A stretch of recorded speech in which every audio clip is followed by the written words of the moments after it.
10 y 19 de la mañana arrancamos la nota sin filtro. Lo primero que les quiero decir es que Jorge pasó anoche bien, estable, sin fiebre. Ayer le tuvieron que hacer una isquemia intestinal que por suerte no estaba extendida. Sacaron una parte del intestino. No voy a dar explicaciones médicas porque no me corresponde, pero sí, como todo el mundo está al tanto de lo que pasó, queríamos básicamente decir esto. No unieron las dos partes del intestino en la misma cirugía porque esto implicaba algún riesgo de que eso no resultara bien. Entonces, en las próximas 24 o 48 horas, es decir, hoy, mañana, es probable que lo vuelvan a operar para unir el intestino. Esto, comparado con lo que fue ayer, es una cirugía mucho más rápida, es menor. Por supuesto, tiene que ocurrir. Lo importante, anoche, como les decía, y hoy a la mañana, estaba estable, sin fiebre. Beso grande. Beso ¿no? grande, Jorge. Beso gigante. Besos y rezos. Sí. Es un milagro, la nata. Nos tiene con el corazón en la boca Sí. este muchacho, Sí. Todo el tiempo. Sí. Tiene muchas ganas de vivir, Ujú. así que acá lo esperamos. Sí. Bien. de la Dicho nata. esto, que es difícil para todos nosotros, pero bueno, él al pie del cañón siempre. Siempre. Ayer el gobierno sostuvo, cambio completamente de tema porque ya está todo dicho, Exacto. pudo sostener el veto a la ley de financiamiento universitario. Esto no quiere decir que ya terminó toda la cuestión porque hoy hay paro de docentes y no docentes, hay toma de facultades, es un conflicto que se está estirando. Y en términos políticos, lo veníamos diciendo, el gobierno, sea cual fuera el resultado, lograra sostener el veto o no, iba a decir que había ganado por el principio de revelación, porque ganó con los votos o con lo que fuera, iba a decir que esto era un triunfo, o sea que es esperable lo que pasó ayer, que le pusieron bastante épica a la situación porque es esta idea de todos en contra de Milei y Milei les gana.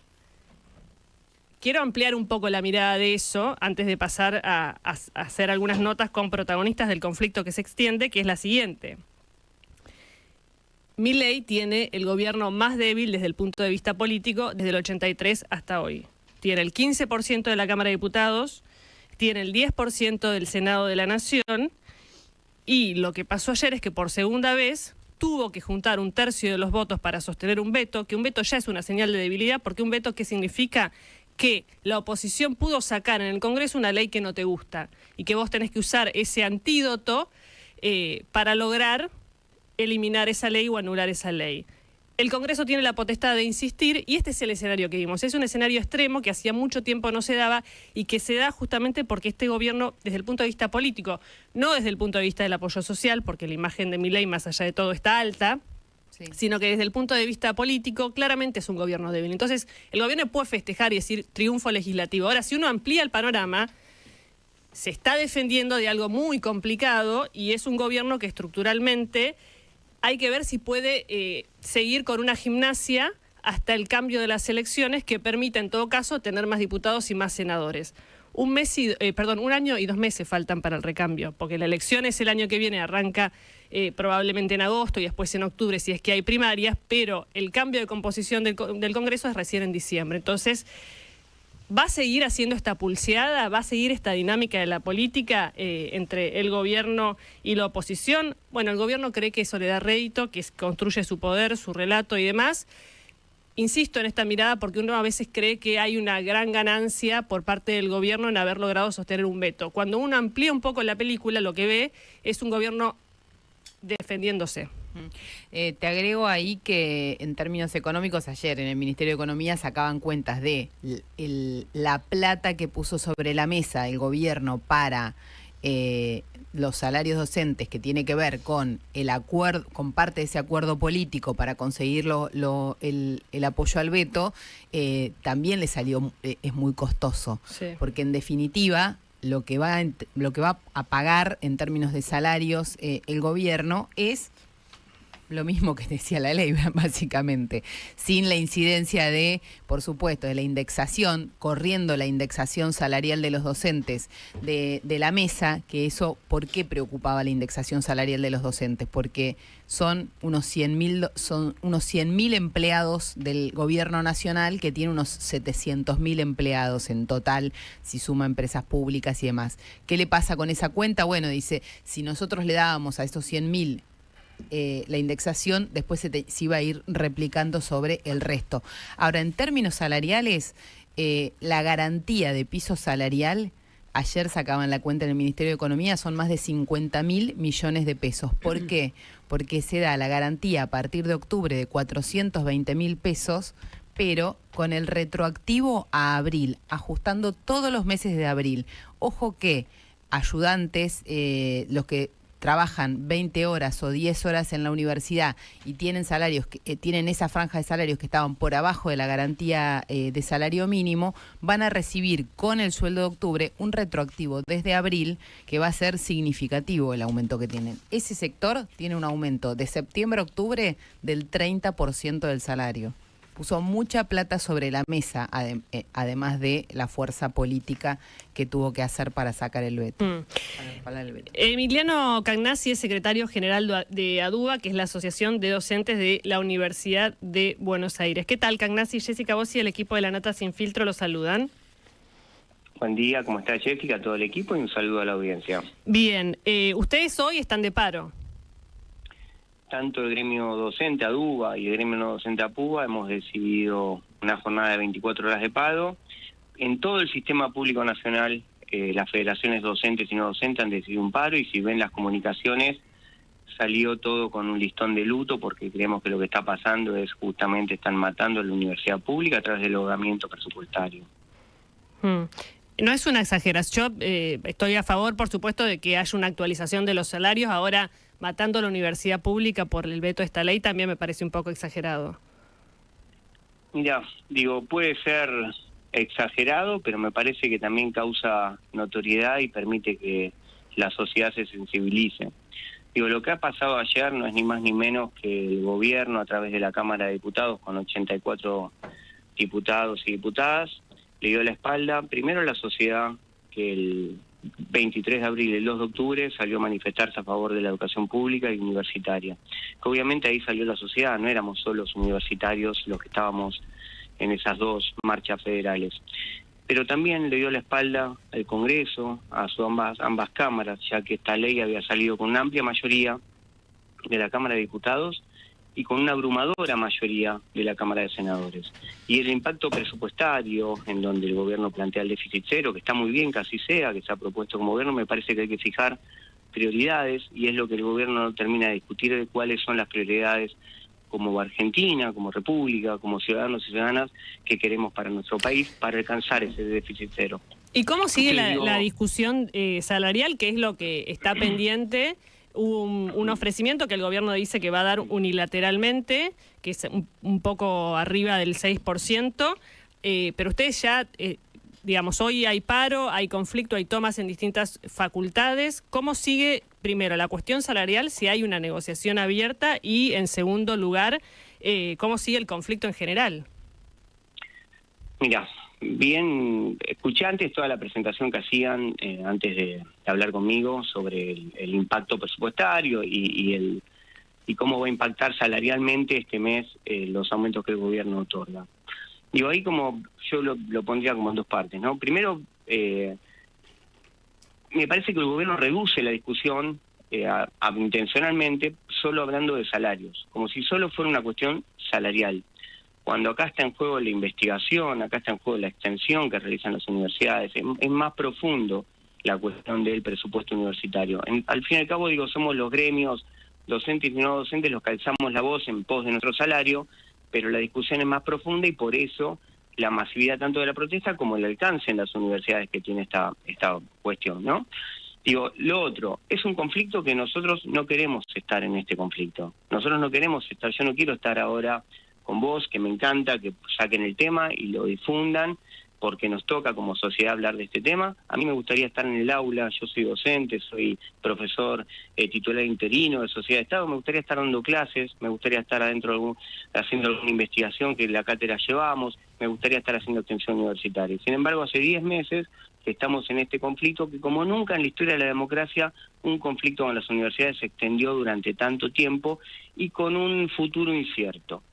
Con respecto a la cuestión salarial, el gobierno llama a paritarias, ha habido reuniones paritarias, las cuales desde la duda vemos muy bien y nos parece muy bien el llamado al diálogo como establecen los convenios colectivos de trabajo a través de la paritaria libre. Ahora, una vez que nos sentamos, termina siendo un monólogo que hace el gobierno, dando un número de aumento salarial sin discusión y sin posibilidad de discutir. Eso nunca pasó, porque ahí lo que termina pasando es el incumplimiento del convenio colectivo de trabajo. Es como te decía al principio, digo, yo entiendo el déficit cero y está muy bien que como sociedad nos propongamos y que el gobierno quiera ir hacia ese déficit cero. Ahora también está muy bien que como sociedad, porque hace 40 años los argentinos y las argentinas decidimos vivir en democracia, queremos discutir nuestro presente y discutir nuestro futuro. Y eso es lo que no se está permitiendo en el caso del salario a través de la paritaria libre. Y en el caso del presupuesto, la presentación que han hecho para el año que viene, la inversión que el gobierno estima en términos del PBI es del 0,53%, cuando el promedio histórico de la inversión en educación universitaria, o sea, el promedio, no te estoy diciendo ni los que más invirtieron ni los que menos invirtieron, el promedio es del 1%. Bueno, a ese promedio histórico el gobierno le baja un 0,5 y presenta la mitad que prevé para el año que viene, y al fin y al cabo los presupuestos de los gobiernos son los lineamientos políticos que se proponen. Entonces me parece que ahí está gran parte del conflicto, que no es solo salarial, nos toca levantar la voz. Emiliano, Sí, ¿qué tal? buen día. Cecilia Bufflet te saluda. Te quería preguntar vos decís, no es solamente salarial. Ahora, te pregunto por algunos datos que escuchaba ayer de fuentes oficiales. El 90% del presupuesto universitario es masa salarial. Entonces, en definitiva, aumentar o bajar ese presupuesto tiene sobre todo que ver con el conflicto salarial, ¿o no? ¿O eso es mentira? No, primero buen día Cecilia, ¿cómo estás? Es así, eso es real, y también ahí la pregunta, ¿por qué tenemos presupuestos que en vez de ampliar las partidas en investigación, en extensión, cada vez es más grandes las partidas de salario? Claro, sí, por eso supuesto. Porque estamos, bueno, yo creo que por eso digo, la discusión está ahí, es según de dónde uno quiere ver, es dónde nos paramos, y me parece... Yo hago esta salvedad con la universidad, ¿no? Digo, el Estado, los gobiernos, con el Estado y la administración del Estado, muchos de los lugares administran la coyuntura, el día a día, lo que toca en el presente. La universidad, a diferencia del resto de los lugares del Estado, la universidad pública, administra el futuro que como país nos queremos dar. Y eso no es ni más ni menos que se refleja en qué presupuesto damos para ese futuro que queremos construir como sociedad. Y me parece que ahí está el peligro y ahí está la bueno, cuestión. Pero nos hiciste el punto. Déjame que te pregunte como algunos datos concretos. Para los salarios más bajos, con este asunto con esta decisión de la garantía salarial que se da. Salarial. Claro, ¿cuánto es el aumento que reciben el año y cómo quedan con respecto a la inflación? ¿Cuánto poder adquisitivo pierden con el piso de 420.000 pesos? Mira, te lo voy a poner, ya que estamos hablando de números, como en varias cuestiones. Cuando uno compara contra la inflación, estamos 60 puntos abajo. Cuando uno hace por poder, exactamente. Cuando uno hace por poder, exactamente, docentes y no docentes, ambos. Que vos pensás que no docentes en el sistema universitario incluye también a los profesionales de la salud.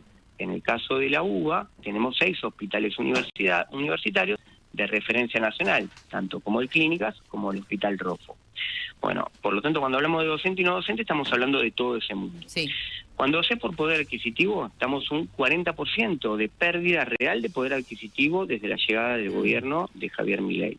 Esta recomposición que ahora el gobierno otorga en el aumento a la garantía salarial, que era lo que vos explicabas al inicio, creo, de 420.000 pesos para el cargo testigo, que es un cargo semi-exclusivo, o sea, 20 horas semanales de clases para los docentes, primero impacta solo en los docentes, no impacta en los no docentes, impacta solo en los docentes. Segundo, el impacto si bien termina siendo la garantía salarial, lo que hace justamente es una garantía de piso mínimo de cobertura del salario. A esta garantía de piso mínimo, que hoy está más baja, por lo tanto habría un aumento real, esos 420 serían 210.000 pesos para el cargo simple, que lo tomamos como cargo testigo, ¿no? El cargo simple. Sí, 10 Ese horas. cargo simple le haces los descuentos, por lo tanto te quedaría aproximadamente 170 y pico mil, 180.000, redondemos. Bueno, el aumento va a ser significativo. Ahora, No, pero yo lo que te estamos pregunté hablando- es cuánto queda ese cargo simple con respecto a diciembre. ¿Pierde poder adquisitivo o no? Porque los descuentos los tiene todos los sigue meses. perdiendo poder adquisitivo, sigue perdiendo ¿Cuánto? poder adquisitivo y sigue estando aproximadamente arriba de un 35% de poder adquisitivo, porque por eso Ok. te lo llevo al cargo testigo simple, son 10 horas. Cuando vos lo convertís en una exclusiva, estás hablando de las 40 horas semanales del cargo exclusivo, o sea, alguien que se dedica solamente a la docencia. Sí. Bueno, hace 180.000 o 200.000 por 4, te da 200.000, Puede 800.000, tener un medio perdón. cargo más, ¿no? O sea, puede tener otro cargo semi-exclusivo, ¿no? Alguien que tiene cargo No, exclusivo. no. El cargo exclusiva vos podés sumar cuando en todas las universidades, porque esto es un sistema nacional, ¿no? O sea, vos no podés una exclusiva en la UBA y una exclusiva en la Matanza, por No, decir pero algo. puedes sumar una semi. No, podés sumar una simple. Serían 50 horas semanales el máximo. ¿Está? Bueno, por lo tanto, que son pocos los que lo tienen, ¿eh? Estamos hablando No fuera del estamos promedio. discutiendo que el salario es malo, por supuesto. Es No, pésimo y me gustaría lo- que ganen el doble o el triple. Quiero saber en Lo términos aclaro para reales no cuál es la confundir cuenta. a la audiencia que nos está escuchando. Haciendo la cuenta con el máximo, las 50 horas semanales, igual quedas empatado con la línea de pobreza que el propio INDEC Para un grupo marca, que familiar. hoy está en 900 y pico mil de pesos. Vos pensás que alguien para tener una exclusiva tiene unos años de estar al frente del aula. Yo no ingreso como docente con una carga exclusiva. Seguramente mi ingreso como docente, como nos pasó a la mayoría de los que damos clases, es con un cargo de ayudante de segunda mientras somos estudiantes y ahí empezamos a hacer nuestra carrera académica. El otro gran problema que nos está hablando, y aprovecho ya que me dan el tiempo, es quién va a querer formarse en la carrera académica, más allá de su disciplina, cuando estamos hablando de estos salarios. Cuando en el mercado profesional, siendo uno ya profesional formado, gracias al recurso que cada uno de nosotros aportamos, ¿quién va a querer seguir siendo un formador cuando los salarios son de este nivel de atraso? ¿Cómo haces pensando en tu futuro si vos querés formarte en la docencia? Y creo que ahí está el otro gran problema. Por eso yo decía, hay un problema en el presente de esta universidad con estos presupuestos, pero claramente hay un problema en el futuro. Digo, estamos discutiendo de fondo para qué formamos, por qué formamos y a quién formamos. Y eso va en función del país que queremos.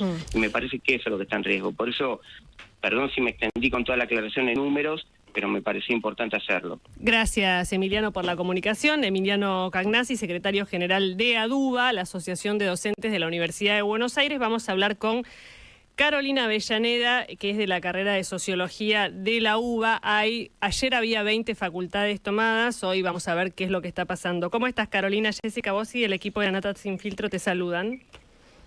Hola, ¿qué tal, Jessica? ¿Qué tal? Buen día.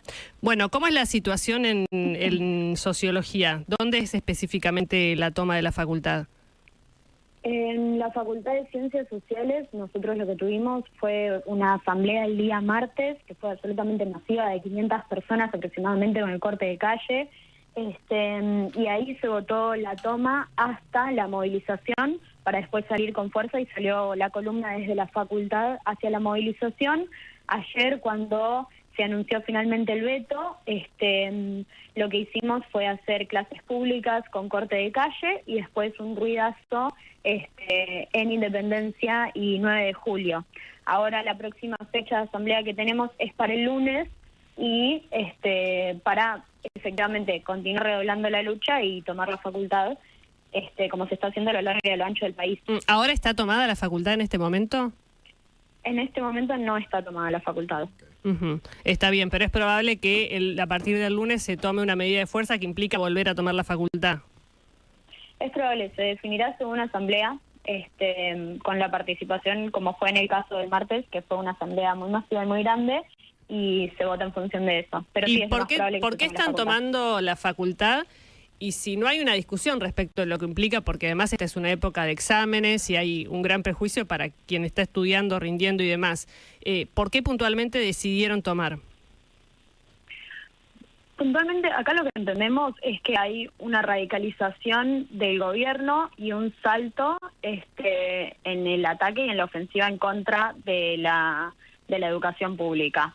Y en ese sentido entendemos que la respuesta que tenemos que dar es radicalizada. Por un lado, o sea, una aclaración es que las tomas son con clases públicas, porque acá nosotros no queremos que nadie se quede sin cursar, y justamente si hay un actor que está poniendo en jaque esa posibilidad, es el gobierno, no nosotros. Y por otro lado, o sea, la toma implica, bueno, refleja un poco de lo que pasó en el Hospital Bonaparte, que frente a una posibilidad del cierre, se radicaliza y se hace una permanencia en el espacio. O sea, la toma muestra... Pero el gobierno no quiere cerrar las universidades, no quiere que sea arancelada para todo el mundo. ¿No se está un poco tirando de una cuerda cuando hay algo que el gobierno, por supuesto, en el tema salarial no supo llevar adelante esa discusión? Ahora, el resto de lo que se plantea no es algo que el gobierno haya dicho que quiere hacer. El gobierno no lo dice directamente, pero ya desde el inicio de año nosotros veníamos alertando que con el congelamiento presupuestario que se estaba haciendo, es un vaciamiento presupuestario que pone en jaque la continuidad de la universidad. Después de eso, después de que el 23 de abril se haya conseguido un aumento que solo fue para gastos de funcionamiento, bueno, ese aumento ni siquiera se está ejecutando en su totalidad.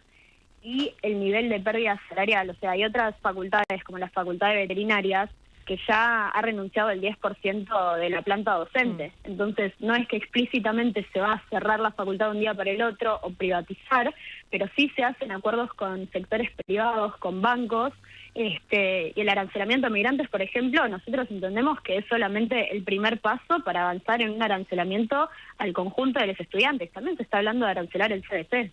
¿Cuánto hace que no hacían una toma?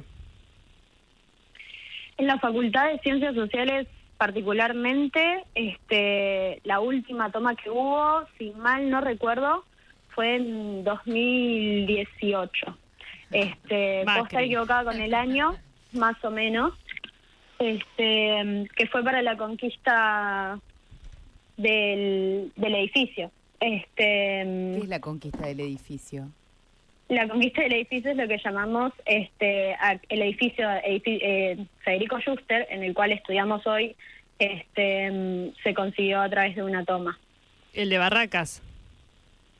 ¿O dónde? El de Constitución, sí, en Constitución está. ¿Cómo se consiguió a través de una toma? ¿Pero no estudiaban ahí? Antes estudiaba en Marcelo T. Claro, pero eso es, perdón, yo iba a la facultad hace 20 y pico de años, que era la sede de Marcelo T, y ya había habido el cambio de ir a estudiar a donde ella está diciendo ahora. Pero la pregunta tenía que ver con que justo, Carolina, justo el 2018, que era un gobierno de Macri, acá el argumento que se juega también es político, ¿no? Cuando gobierna el kirchnerismo es menos activo en el tema de pelea de estudiantes, y cuando gobierna otro color político. Yo que fui a la facultad en 2000-2001 recuerdo lo que era la toma en ese momento de la carrera de sociología. Estábamos hablando 2000-2001, gobierno de la Rúa. Sí. Uno cuando recorre esos picos justo coinciden con esos gobiernos. 2018 es el último año de presupuesto alto para las universidades. En los 4 años del 2019 cae con la devaluación y demás, y todos los 4 años de Alberto Fernández tiene un presupuesto todo de un 17-18% por lo menos promedio, por debajo del 2018 de Macri. Pero ahí no hubo toma.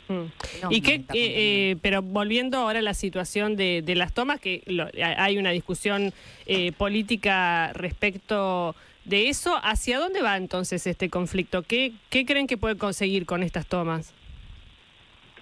Nosotros lo que estamos exigiendo es la recomposición salarial de nuestros docentes y no docentes, y que efectivamente se aumente el presupuesto en todos los aspectos en los que se ha estado recortando.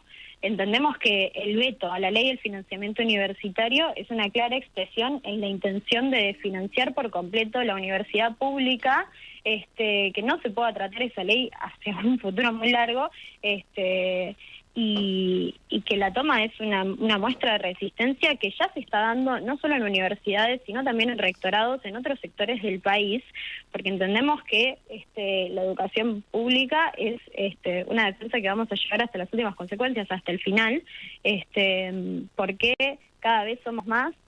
Tenemos compañeros y compañeras de cursada que tienen que dejar de cursar o elegir cuántas materias hacen en función de cuántos boletos pueden pagar. Entonces, lo que estamos atravesando acá es una crisis en nuestra educación, mientras menos y menos pueden estudiar porque tienen que elegir entre comer o cursar, y que va confluyendo, o sea, y que también, o sea, perdón, pero acá me parece que hay algo que no se está teniendo en cuenta, que es que frente al presupuesto 2025 y los problemas de endeudamiento que tiene este país, no es algo que se va a solucionar vaciando de presupuesto nuestras universidades y haciendo que nuestros docentes y no docentes estén por debajo de la línea de pobreza e indigencia. Carolina. Frente a ese cuadro, nosotros nos oponemos a este gobierno que nos está vaciando del presupuesto. Sí.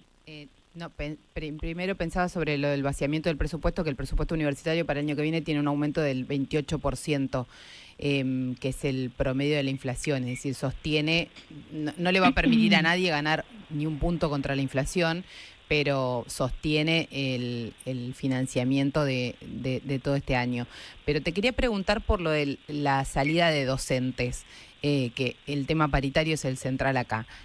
¿Hay clases sin docentes hoy? Porque dabas un número sobre la facultad de veterinaria. ¿Hay hoy clases que están sin docentes porque dejaron ese lugar, porque renunciaron? Mira, yo te puedo comentar cómo es la situación en la Facultad de Ciencias Sociales, que es donde estudio yo, y lo que suele pasar es que una amplia mayoría de nuestros docentes trabajan gratis o tienen entre 4 trabajos para poder llegar a fin de mes. No, pero te pregunto por el caso de que la verdad es que es una referencia que he escuchado ya varias veces, de que hay renuncia y salida de docentes. Sí. ¿En tu facultad han renunciado docentes? ¿Hay cargos vacantes? Por lo general lo que suele pasar es que permanecen en la facultad ad honorem, pero sí, también hay casos de renuncias, cierre de comisiones, de cátedras, o sea, se va reduciendo, es una forma de reducir la oferta horaria también. ¿Podemos saber cuántas cerraron? La verdad, en este momento no sabría decirte exactamente el número. Uh-huh. Carolina, lo último, ¿en qué año estás cursando de la carrera? Yo empecé del año pasado, vendría a ser mi segundo año. Ah, con el CBC y 2 años de sociología, tercero. O el claro, CBC más el primer 3 año. años. Ajá. Está bien. ¿Y estás en la conducción? ¿Participás en el centro de estudiantes? Porque también hay toda una discusión respecto de los partidos dentro de las universidades y demás.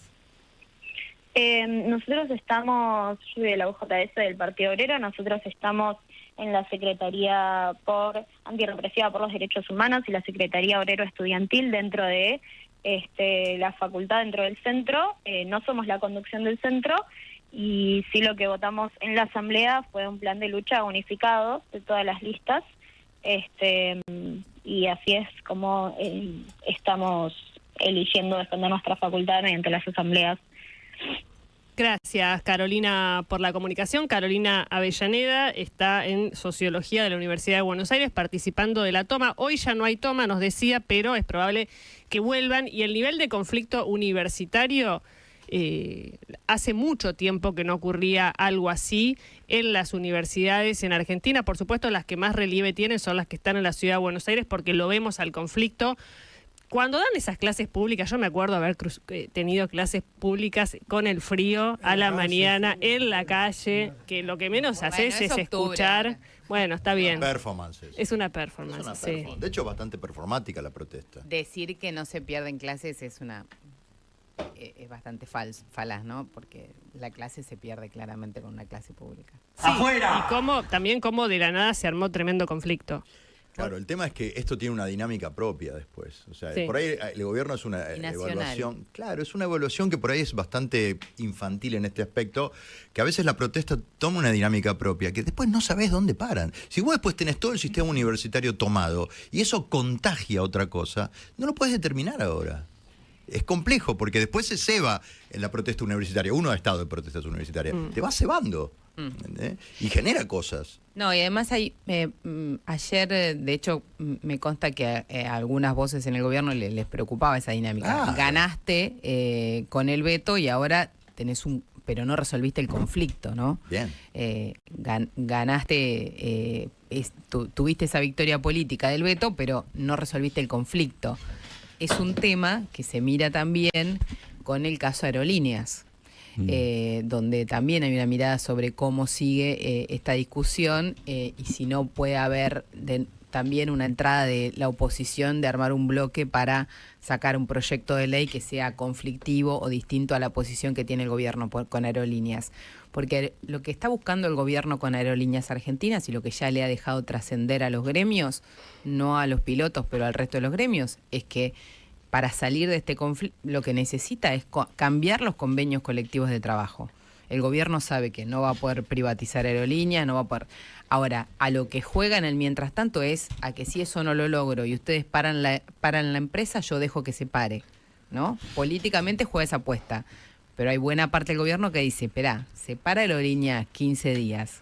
¿Qué pasa? Claro. O sea, ¿a quién van a putear? La dinámica de la protesta. La pyme. Pasa que ese riesgo lo toma, igual el gobierno. Claro. Lo toma porque tiene sentido tomarlo para el gobierno. ¿No? Exacto. ¡Afuera! Te quería No, pienso eso. El gobierno, buena parte del gobierno o la cabeza política del gobierno piensa que eso le suma y que tiene que dar esa batalla. Porque si no, no va a salir nunca, digamos, negociando, no va a llegar a un acuerdo nunca.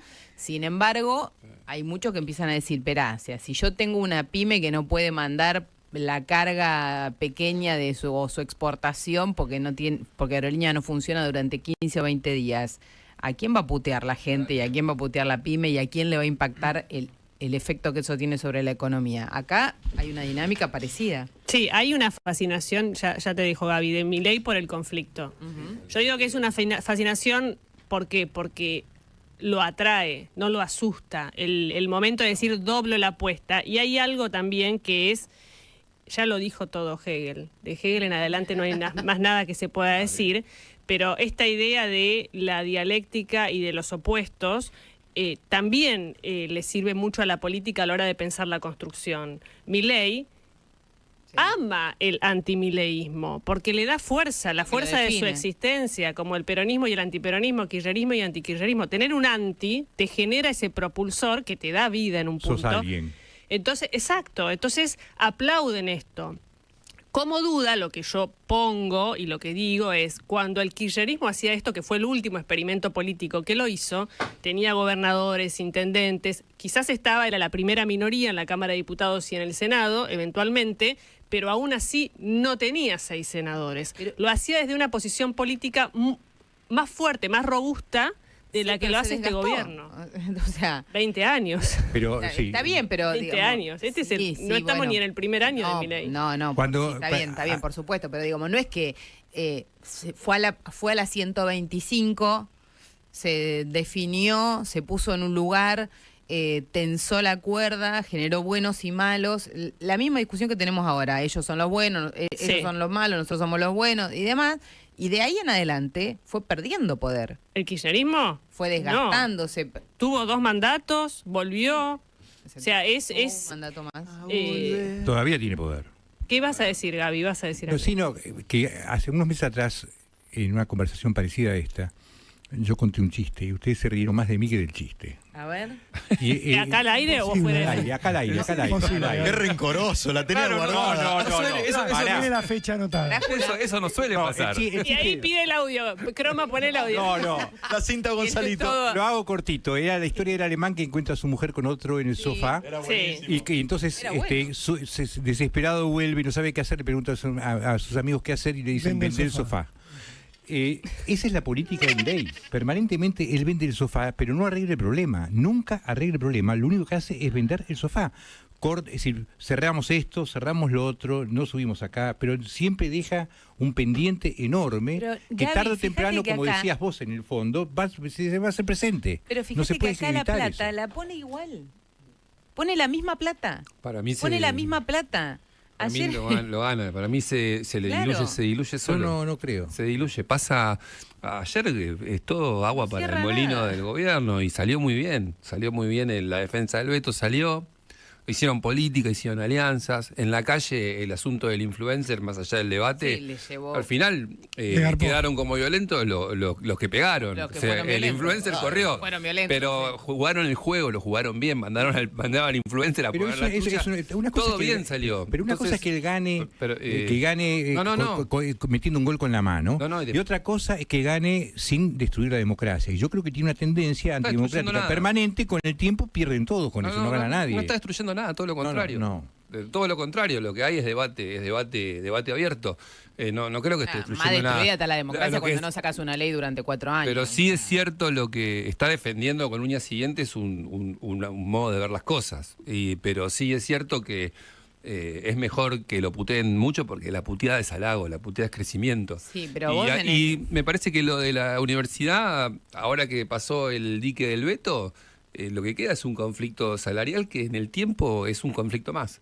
Y aparte la gente va a decir, no, pará, están tomando las universidades. No podemos adivinar qué va a pasar. Eso no lo podemos hacer. Ahora, también es cierto que la imagen de Milei tuvo un desgaste fuerte. La tiene, pero la economía, me parece. La tiene, pero tanto y en cuanto no hay... Hay un problema en la sociedad también. Sí, pero... Porque obviamente hay la frazada es más que corta, es un pañuelo ya, no es una frazada, y todo el mundo cree que se puede resolver el problema de él independientemente de lo que le pasa al país. El punto es cómo haces vos para dirigir un país, llevar adelante un proceso donde vos expliques con claridad y la gente pueda de alguna manera culturalmente entender que es un pañuelo, que ya no hay ni siquiera frazada, y que todo el mundo va a tener que perder un poco. Pero si vos por un lado perdés un poco y en el sur sigue haciendo el negocio que hacen y si todos los negocios siguen andando y en la aduana siguen los negocios y demás, pues bueno, para un poquito. Es decir, haría falta que se muestre una conducta distinta también por parte de las decisiones. Sí, lo que pasa es que a un gobierno o a cualquier cosa uno lo tiene que medir según los objetivos que se pone. Porque si no, ¿cómo lo estamos midiendo? ¿Y qué objetivo se puso Milei? No sé. Equilibrio fiscal. Claro, y las siguientes son... Bajar la inflación, bajar la inseguridad. Entonces, él dice, con esas 3 cosas, todo lo demás son fuegos artificiales. Él internamente y su gente sabe que quiere esas 3 cosas. Y con esas 3 cosas cree que eso es suficiente para el año que viene ganar una elección y tener más fuerza en el Congreso y avanzar con lo que dice son las reformas estructurales. ¿Vos crees que alcanza con eso?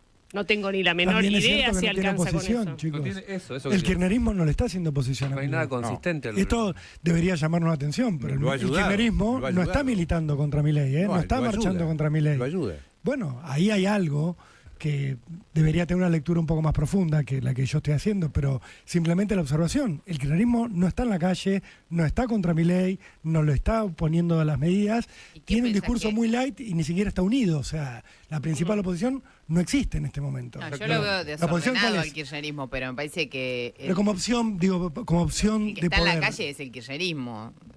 Sí, claro, yo no lo creo. Yo veo a la izquierda... la izquierda bien representada, parte del radicalismo, obviamente, con todo este con el conflicto. Apla, pero el kirchnerismo, chicos, no le salió a la calle todavía. Fuerte no, fuerte no. Lo que no hay es, más siguiendo la línea de Rolo, lo que no hay tampoco es un referente consistente del otro lado, ¿no? Más allá del kirchnerismo. Bueno, por eso tiene que no hay nadie. Entonces, mientras no haya nadie, Milei tiene mucho margen para jugar, para poner en riesgo lo que quiera, para tiene margen. Mucho margen porque nadie porque además muchas de las cosas que él dice también son ciertas. Nadie viene a Gaby, nadie viene a arrebatarle la discusión conceptual. No hay nadie del otro lado traccionando o ganando voluntades por la discusión en sí. No hay nadie, no existe. ¿Quién es? Ni Cristina, el Indio Solari con el cadete en una entrevista. No, ¿entendés? No existe el opositor a Milei, la persona que va a ejercer un magnetismo y convocar nuevas voluntades. No existe, es Milei. Punto.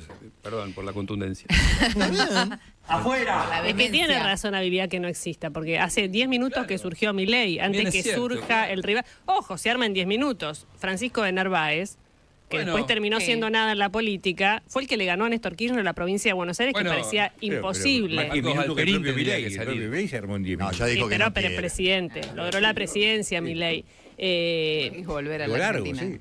Será Marcos Alperín. Digo, no sé, digo. Tendría que volver a pagar impuestos a la También Argentina. es el gobierno, para eso. manda mercado de pago en nuestras vidas. Nosotros estamos, también sería como otro personaje que, digo. Ese pero es no. un Lo que El pasa es que- outsider, vos sabés que hay una creencia, bueno, igual es discutida dentro del gobierno, de qué será el próximo Milei. Si es un outsider, si es de qué lugar. Claro, está bueno. Hace por lo menos Muy buen debate. 10 años que creen, antes del 2019, sobre todo los que trabajan en la consultora de Caputo, que en realidad es de Lugones, creen que estaban todas las condiciones dadas para la figura del outsider. Y ellos estaban a la pesca de ese outsider, que podía ser un outsider Sí. con cualquier ribete. Podía Sí, ser sí. Manes, Era- que era era el nada nombre. que ver con Milei. O sea, esa búsqueda, ¿por qué? Porque aquí se notaba que la gente odia a todos los políticos. Claro, era Facundo Manes el nombre.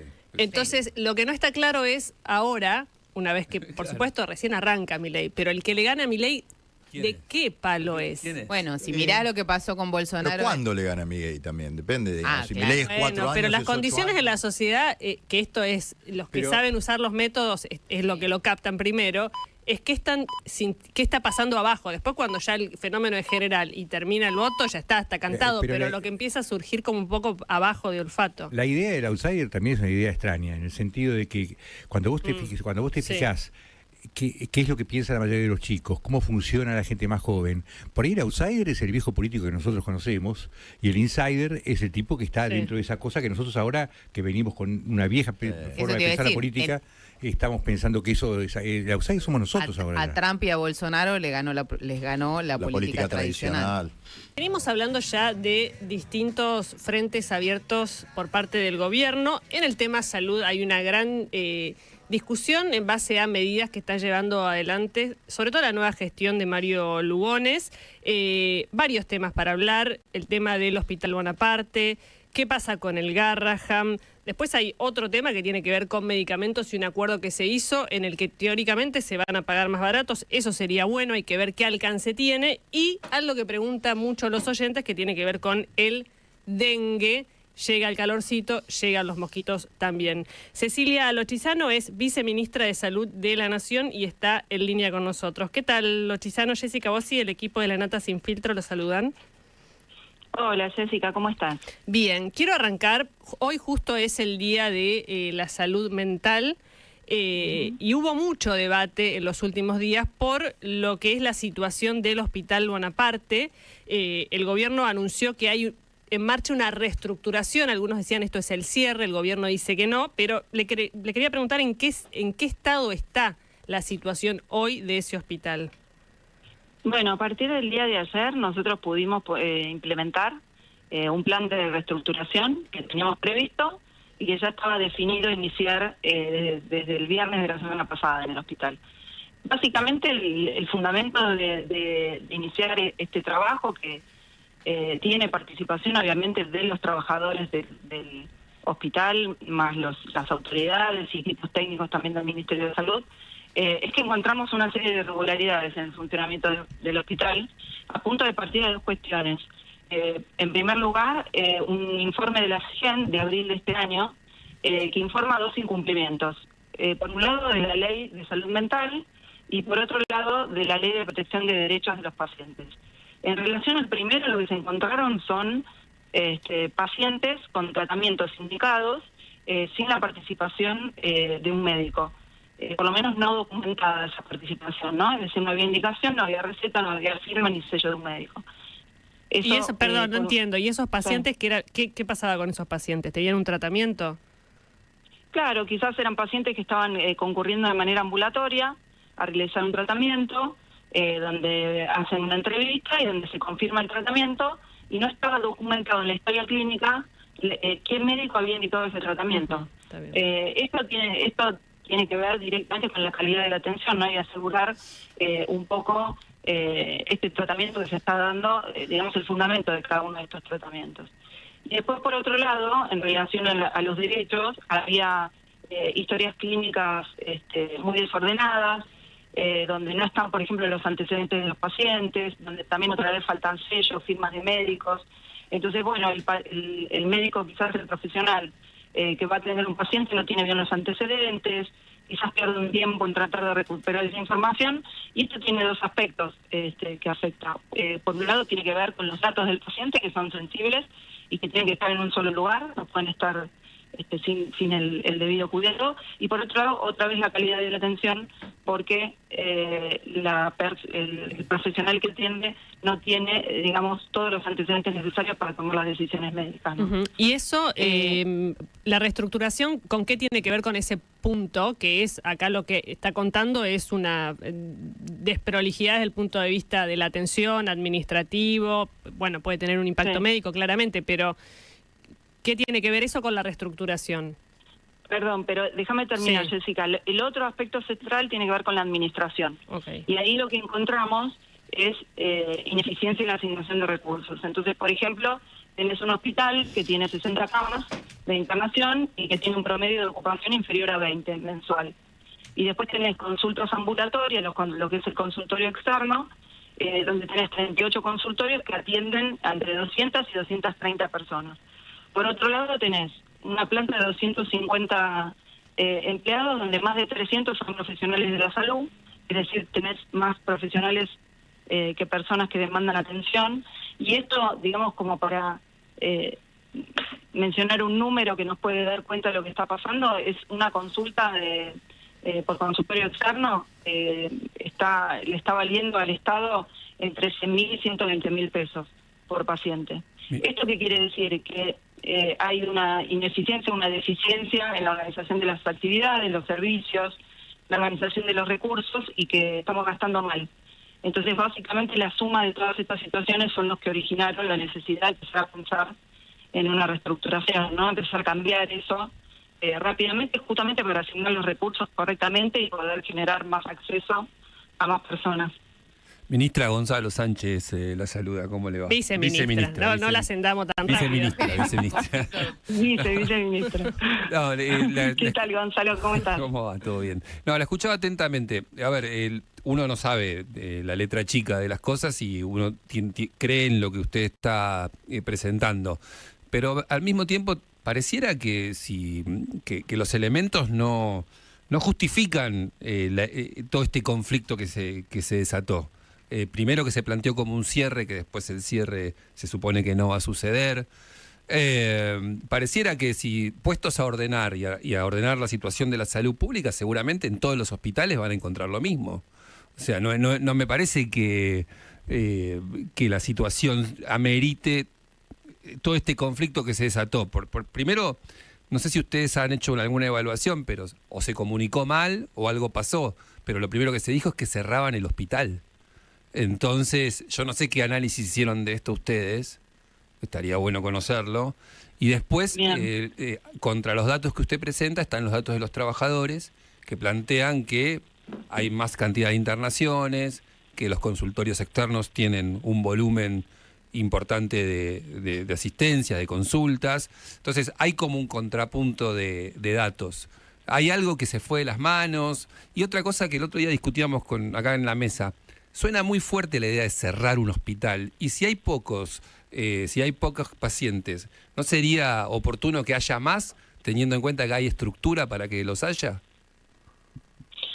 A ver, voy contestando de a poco. El Ministerio de Salud... Perdón que le solté todo. No, pero me parece muy interesante todo lo que planteas, porque es lo que estuvimos viendo a lo largo de estos días. Sí. El Ministerio de Salud siempre habló de reestructuración. Bien. No se habló de otra cosa que no fuera eso. No hubo una instancia en donde evaluamos otra situación.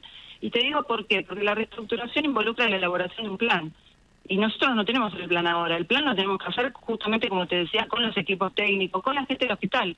Okay. Y para lo que vos decís, como nosotros tenemos datos, tenemos el informe de la Sindicatura General, trabajamos con la auditoría interna también de la institución, queremos justamente trabajar con los trabajadores, estar, digamos, en conexión con los trabajadores para poder conocer y confrontar esas diferencias y elaborar un plan en conjunto que nos ofrezca distintos escenarios, como vos decís. Por eso digo, me parece muy apresurado hablar de una medida así, porque realmente no era lo que estábamos buscando. Lo que sí sabemos es que el hospital, así como está, es inviable. Hay que hacer algo, hay que trabajar para ser más eficientes y generar una mejor asignación de los recursos. Y quizás esto también tiene que ver con generar más acceso. Eso no quiere decir dar menos prestaciones, todo lo contrario, porque si hacemos las cosas bien y asignamos bien los recursos y administramos bien, probablemente podamos dar más servicios. Esto me parece que este siempre fue el espíritu, no otro. Me parece que quizás en el medio se metieron otros intereses y cuestiones que lamentablemente distorsionaron la información y la llevaron a un lugar bueno, eso es que importante. no tenía que ser. Una más le hago Porque... de lo que le dije recién. Si había 16 personas internadas y 50 camas, digo, uno, desde el sentido común, no desde la información, pero uno tiende a creer que se necesitan camas para un montón de gente que necesita estar internada.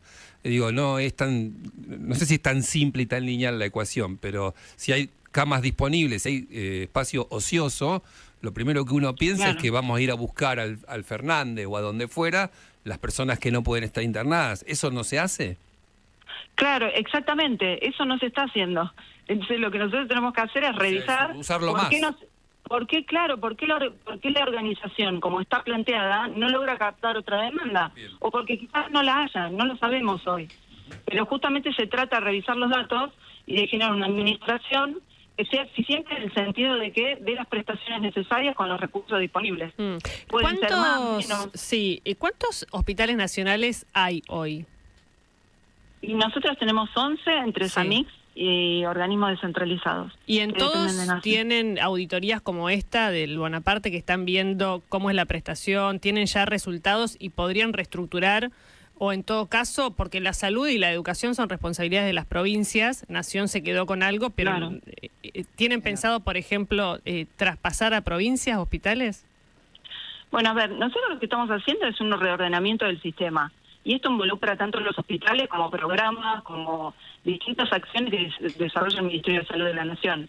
En el marco de ese ordenamiento, todas las competencias que pertenecen a las provincias, estamos trabajándolas jurisdiccionalmente para que vuelvan ahí, pero no por los hospitales en sí mismos.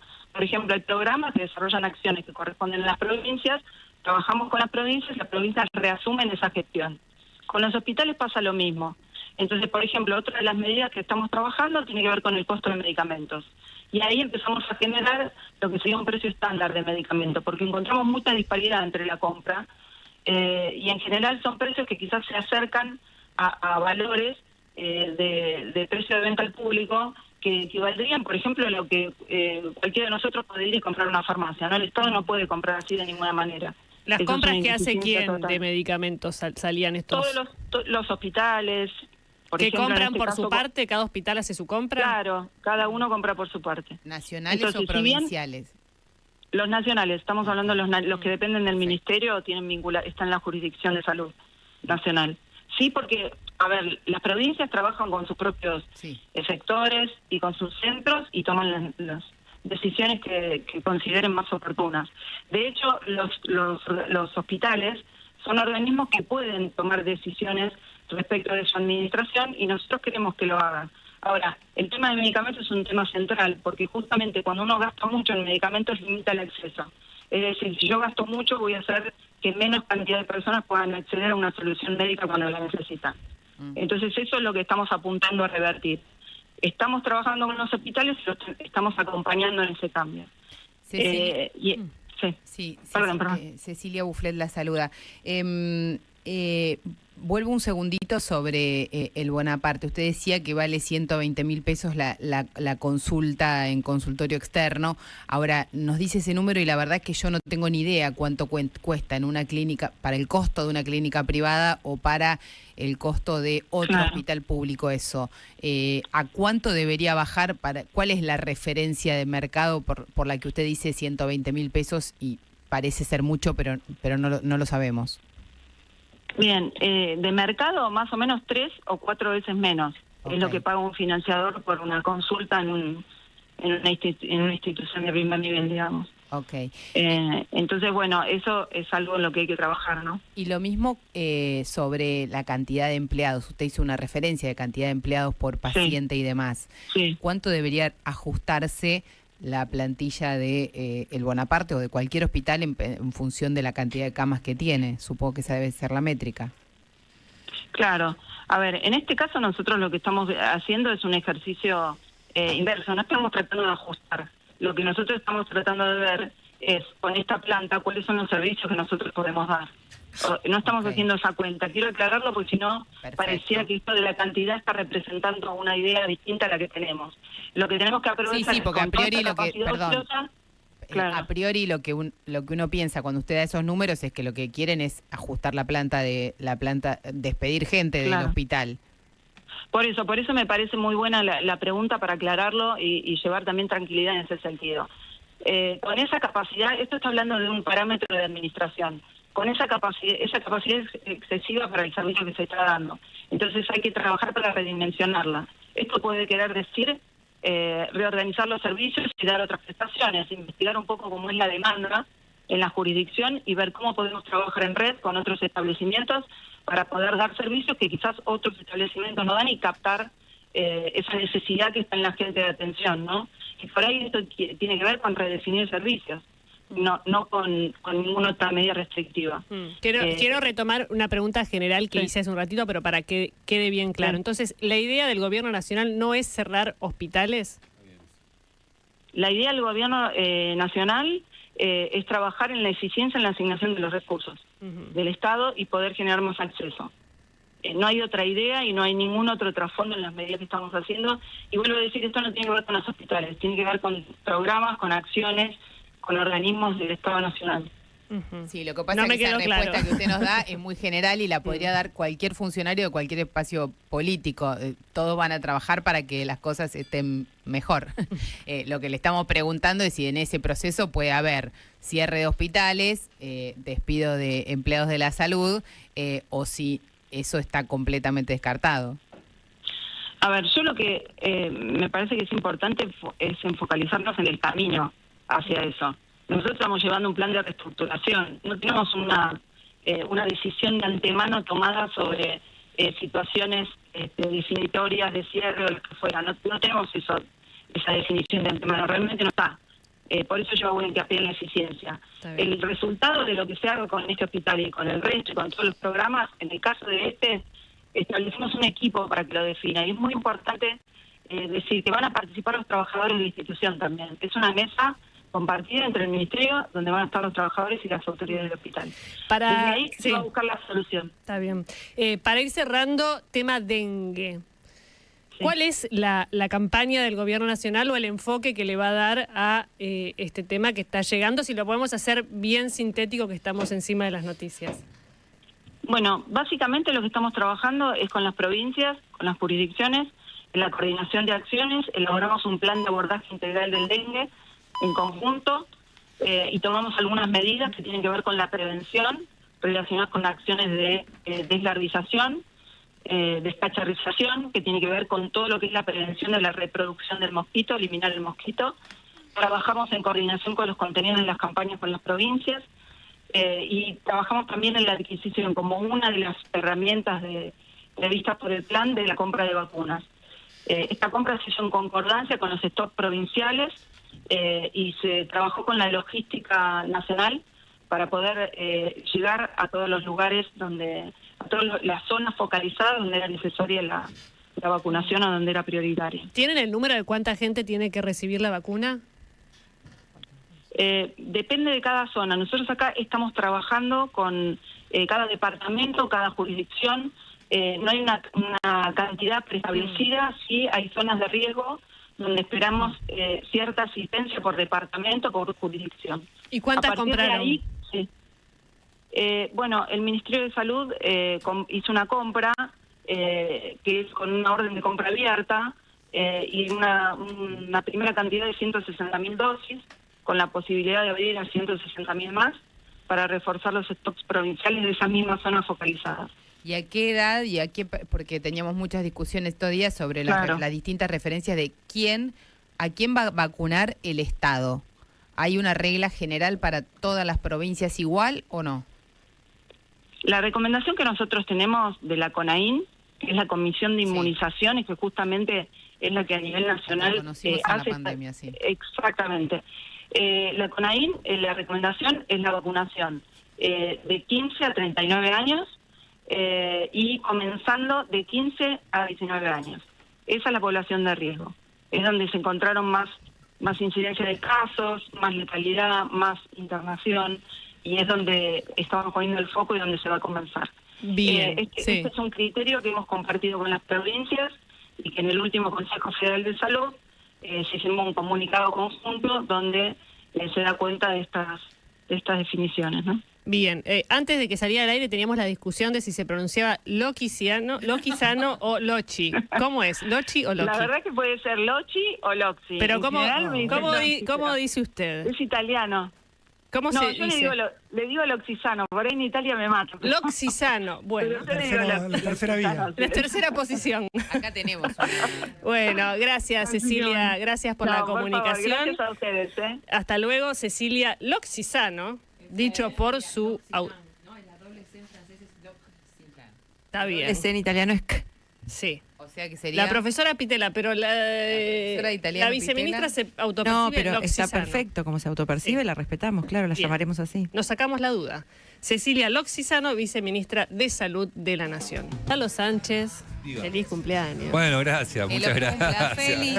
No lo dijimos de arranque, pero lo decimos ahora. Gracias. Lo vimos con un regalo muy especial, no lo vamos a contar. No lo Me revele. mandó Vero desde España el Principito, porque Él mismo. ahí la usó Flavia de Medium. De correo.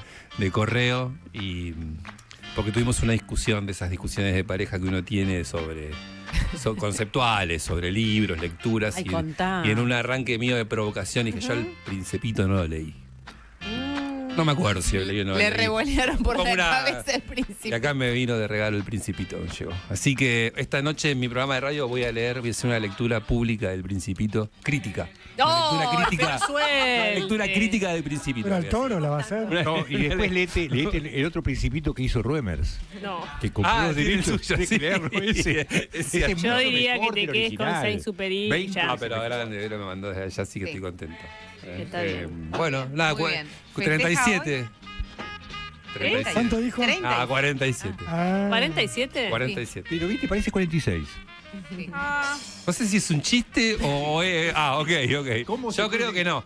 Yo creo, les voy a decir, creo que doy de 50, parezco de 50, pero con Pero te con el sentís aplomo y más o menos la característica de un tipo de 46, 47.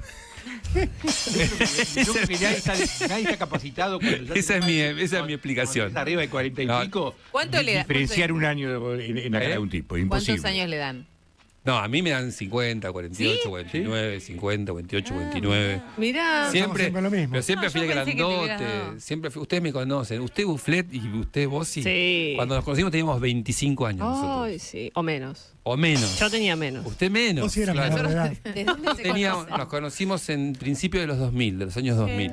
Vos sí eras una niña. Sí. O sea que sí, era una ¿Pero qué niña. trabajaban ahora en sí. el mismo Niña, lugar? Claro, Sí. Había claro. fiesta de En la- 15. La revista En la Noticias. revista Noticias nos conocimos.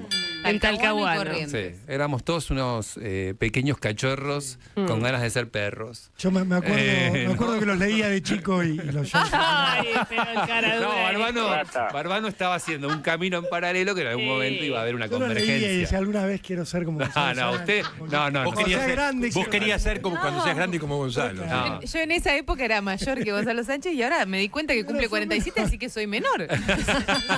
Claro, tal cual, te entiendo. Me pero- pasó. Mi hermano cumplió ayer 48, también era mi hermano menor y de golpe me pasó. Le digo, mamá, pero Le dijiste, hermano, te pasó la vida por arriba, has envejecido. Al final, no. Ahora, porque ¿qué redacción esa? Después terminamos todos con la nata. Geuna Wiñaski Sí. también. Sí. era una Winiaski. Ustedes tres. Sí. Ahora me voy a comer con. Bufflet. Y Sánchez. Seifert, que Sí, estuvo Dani también. Seifer, un poco más adelante, es más chiquito. Sí. Ahora me voy a comer con Maxi Tomás, que es el director del Sí. Centro Cultural Recoleta, amigo de Levinas también. Y me voy a comer con él, que es también de esa redacción. Muy Estaba bien. Zico, Sí. allá que vive en Lobos. Hugo. Todos periodistas con ganas de ser periodistas. Sí. Ahí estábamos persiguiendo políticos desde temprano. Está haciendo un buen trabajo el amigo Qué tuyo, divertido. Muy bueno. ahí en el Gran centro. laburo, gran laburo. Lo está reconstruyendo a como era antes y me parece bárbaro. Ese era el editor de cultura, era el redactor de cultura de la revista Noticias. Está haciendo un gran trabajo. Entonces ahí estaban los perfiles de cada uno. Bossi ya hacía política de pequeña, ya estaba metida en Sí. temas políticos. Bufflet es la misma Economía. Bufflet de ahora. Igual mi primera etapa, Antonio Díaz. voy a Era así. confesar contar algo porque a mí me costó entrar en ¿sí? política. Mi primera etapa fue sobre sexo. Claro, el sexo como una metáfora del país era la bajada, seguro, de la Argentina. ¿Cómo le gustan esas tapas a noticias? Qué venta Le de encantan, espuma. sí. Pero la preocupación de Fontevecchia era, ya lo puedo contar, pasó, era que no quedara grasa. Claro. La tapa. Claro. Y quedó grasa. Y no recuerdo bien cómo No era. recuerda la tapa más grasa de la revista. Sí. No, era el tema No de recuerdo, que pero bueno. Noticias era Hemos que- hecho tanto, me mira Andrea Rodríguez o no Andrea Rodríguez. Todo lo que hemos Bueno, y hecho. después Andrea Rodríguez fue a buscarla, a capturar gente de la revista Exacto, Noticias. sí. Un día apareció Andrea Rodríguez y llamaba a Andrea. Bueno, soy Que Andrea Rodríguez. La mandaron de quinta columna La mandaron a sí, buscar, para afanar gente de otro a buscar, lado. Vamos a decirlo, Mirá vos qué guacha. talentos Sí. que andaban sueltos por ahí. Era detectora de talentos. Hola, soy Andrea Rodríguez. ¿Podemos tomar un café así nos conocemos? ¿Qué pensaste? Y te esperaba, ibas a un bar de Palermo y estaba Andrea Rodríguez. tenía, Ahora viste que la buscan, viste todo. Vas a un bar de Palermo y estaba Andrea Rodríguez. Eso Qué, nosotros qué lo lindos vimos. recuerdos. A partir del cumpleaños número 35 de Gonzalo Sánchez. Bien. Cada vez más joven. Cambiamos completamente de tema y Rolo, la estafa de San Pedro, sigue sumando capítulos, la policía allanó 2 financieras. Sí, Jessy, todavía legalmente no estamos autorizados a decirle estafa a esta estafa, porque la justicia se está empezando a mover con mucha cautela. Todavía no ha imputado concretamente a nadie, por lo que se sabe que es una estafa que viene ocurriendo en San Pedro desde por lo menos fines del año pasado. Julito habla de más tiempo, pero cuando uno sigue un poco el rastro de esta estafa hecha sobre la plataforma Rainbow Exchange, perteneciente supuestamente al consorcio Knight Consortium, miren la cantidad de versos que han vendido alrededor de todo esto, uno se encuentra con los orígenes allá por septiembre, octubre del año pasado. La justicia se empezó a mover recién ahora, con una figura central en la mira, una figura que no aparece públicamente, pero que sigue enviando mensajes a quienes ingresaron en esta plataforma. Brevemente les hago un raconto.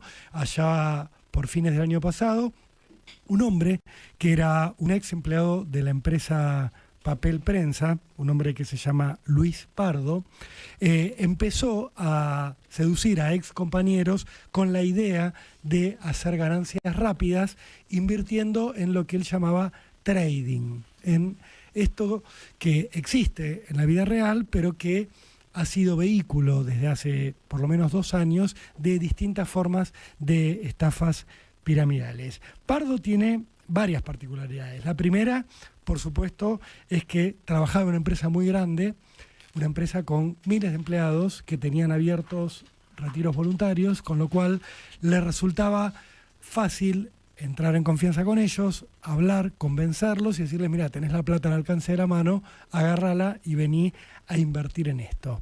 Pardo además tenía otro aval. Fue el hijastro del intendente de San Pedro durante más de 10 años. Para que se entienda bien, Cecilio Salazar, el intendente de esta ciudad bonaerense de 70.000 habitantes, estuvo más de una década en pareja con la mamá de Luis Pardo. Con esa mujer, el intendente Salazar tuvo un hijo, que es obviamente medio hermano de Luis Pardo. Por eso todos en San Pedro lo conocen a Luis Pardo como el hijastro del intendente, claro. Un tipo que tiene vínculos familiares comprobables, rastreables, y que de alguna manera le daban confiabilidad. Pardo empieza a construir este emporio. Él es la gran cara visible cuando lo lanza, hace una presentación muy importante en un hotel de retiro, donde aparecen los supuestos directivos del Knight Consortium, de la empresa madre, que es una empresa cuya página web está toda escrita en inglés, que habla de trading. Aparece en este hotel con los 2 ejecutivos principales de la empresa, 2 norteamericanos, que hablan brevemente, hacen una locución, Pardo los presenta, todo dándole una cuestión de grandilocuencia y de credibilidad. Tiempo después se iba a descubrir que esos 2 directivos son actores polacos, extras. No lo puedo creer. Sigo pensando en eso y no lo puedo creer. Son 2 polacos. La justicia tiene nombre y apellido. La audacia. Los tipos... Eso es genial. Los tipos... La audacia igual te Sí, era como obvio. algo de atractivo. Obvio. ¿Y el chiste cuál era? Vos ponías la plata, tu dinero, para comprar criptomonedas. Criptomonedas que ellos te indicaban cuáles eran. O sea, no era que vos comprabas las criptomonedas verdaderas, reales del mercado, las que cualquiera pueda acceder, digo, para que no se demonice la criptomoneda, sino que ellos te decían, vos entras a un grupo de Telegram, que sería como un grupo de WhatsApp, pero que tiene una particularidad, no podés hacer capturas de pantalla, está encriptado, no se puede ingresar de afuera. Bueno, ellos te aceptaban cuando vos hacías tu inversión. En ese grupo de Telegram, todos los días a las 9 de la noche aparecía una mujer a la cual todos conocían como la China, que en realidad es una actriz de Indonesia, que se llama Christine, que aparece con distintos nombres en distintas estafas de este tipo. O sea, uno la rastrea en el interior de la Argentina y aparece en distintas localidades, en Casilda, en otros pueblos del interior bonaerense, con distintos nombres. Siempre es la China, el chino, la apodan con algo oriental y ella va usando distintos nombres, también se presenta como Wendy. Ella, en una media lengua tipo oriental, aquello que hemos visto en la televisión hace 30 años, en los 80, la señorita Lee, bueno, lo mismo, te decía, hoy comprá tal criptomoneda. Te decía, vos comprabas y vendías esta criptomoneda a través de la plataforma. En esa compra-venta, supuestamente, llegabas a ganar, en el mejor de los casos, hasta un 1% diario en dólares. Después esto se fue estabilizando hacia un 4,5 mensual en dólares, que igual es un montón. Ellos te iban pagando los dividendos que supuestamente sacaban de este tema de estar redateado. Te dateaba la China, vos comprabas lo que ella te decía, luego lo vendías, todo a través de la plataforma de ellos, y en la diferencia entre la compra y la venta hacías tu ganancia. Así la gente se fue cebando y fue invirtiendo cada vez más dinero y fue sumando cada vez más gente, porque como en todo esquema Ponzi te decían, si vos traes a alguien a pagar, a poner guita, vos no solo ganás plata por la que vos pusiste, sino que te llevas un porcentaje de la que pone tu representado, el tipo que vos atrajiste. Con lo cual, así se va generando la ganancia y la pirámide. Esto llegó a que hubiera 20.000 personas invirtiendo su dinero en San Pedro, una localidad de 70.000, o sea, prácticamente 1 de cada 3 sanpedrinos tiene su plata puesta acá, y a que se empezaran a expandir los alcances de esta estafa. ¿Qué ocurrió? En un momento empezaron a haber sospechas de que esto no era un negocio real, de que era un esquema Ponzi, que no había tal cosa como criptomonedas detrás, sino que simplemente hacían lo que hacen todos los esquemas Ponzi. Le pagan las ganancias al que entró primero con lo que pone el que entró segundo. Y el capital inicial no lo ves nunca. Acá calculaban en que en los primeros tiempos, para recuperar todo tu capital inicial con las ganancias que te iba dando la aplicación, tardabas 35 días, lo cual no estaba mal. Pero esos plazos se fueron extendiendo. Empezó a haber sospechas cada vez más grandes. Esto llegó a los medios de San Pedro cuando se conocieron las sospechas desde esta plataforma, y el propio Luis Pardo empezó a decir que los estaban boicoteando, que esto iba contra la gente pobre que había logrado la forma de enriquecerse ganándole al sistema, que confiaran. Empezó a haber cada vez más dudas, empezó a haber gente retirando su capital anticipadamente y todo se desequilibró hasta llegar al punto donde estamos hoy. Ayer pasaron dos cosas. Como les anticipábamos, la empresa dijo que por 14 días hábiles no va a dar dividendos, o sea, no se puede retirar plata. Y la Comisión Nacional de Valores, consultada por la Justicia de San Pedro, dijo, esta empresa no tiene ningún tipo de habilitación para actuar en el mercado del trading electrónico. Chau. ¿Sí? No, esto es todo un montaje. Que tenía como caras visibles dos financieras a las cuales vos ibas cuando querías sacar tu dinero en contante, en billete. Esas dos financieras que cerraron sus puertas a principio de esta semana fueron allanadas ayer por la Policía Federal. Son Overcash y Areco Cambios, las dos en San Pedro. ¿Por qué las allana la policía? Porque el fiscal federal Matías Dilelo, que había empezado a actuar de oficio ante las versiones que circulaban por la ciudad, con la confirmación de la Comisión Nacional de Valores de que esta empresa no tenía ningún tipo de aval, puede avanzar en una causa por intermediación ilegal en lo que tiene que ver con los movimientos financieros. Esto es un delito castigado por el Código Penal. Vos no podés tomar dinero, supuestamente invertirlo y dar ganancias quedándote con una comisión si no estás habilitado para hacerlo. Esto es un delito penal. Ya está configurado el delito, la causa federal empezó a avanzar ayer, se hicieron los allanamientos a las financieras, hay allanamientos en distintos barrios privados por estas horas, donde se está buscando más información, y todo tiene en la mira a Luis Pardo, a ver si se puede avanzar contra él por esta intermediación financiera no autorizada legalmente, que es un delito que se castiga con hasta 4 años de cárcel. En paralelo, la justicia provincial está investigando si hay un delito de estafa. A priori, hay un abogado que dice ya tener clientes estafados, que va a presentar los avales y que está advirtiendo lo que nos anticipaba ayer Julito, que la empresa les está diciendo a sus clientes: mañana pongan la plata en una nueva plataforma que vamos a abrir y que les vamos a comunicar en secreto a ustedes. Que no hagan eso. Que es la forma del último manotazo, de llevarse la última plata. El que la tiene adentro dice, bueno, pongo un poco más, confío, a ver si recupero todo. Terminás perdiendo lo que habías puesto y lo que pusiste en segunda instancia. Y lo último que te cuento es que en Comodoro Pi también se presentó una denuncia, lo hizo un estudio de abogados importante, que es dedicado a estos asuntos, por supuesta asociación ilícita. Ahí van directamente también contra los polacos, contra la China, o sea, la Indonesia, y contra algunas otras personas que dieron la cara, y por supuesto, lavado de activos. Todo esto comenzó a avanzar. El destino de esta empresa está sellado, Jessy. No va a haber, no va a reabrir, ya pasó con Zoe. Lo que veremos ahora es si alguien termina preso por todo esto. La justicia está empezando a avanzar, esperemos que no sea demasiado tarde y que no sea tanta la gente afectada por la estafa. Fractales, una cuestión de luz. Es una muestra que organizó Claudia Iturralde. Claudia es historiadora, pero aparte es artista. Y invitó a unas amigas, hicieron una muestra que va a durar solamente 4 días, en un lugar que no es para muestras, pero es un lugar divino, que está en la calle Honduras 5952. Ale Brillos, que es una promotora, es medio periodista de arte también, muy amiga de la señora Arteaga también.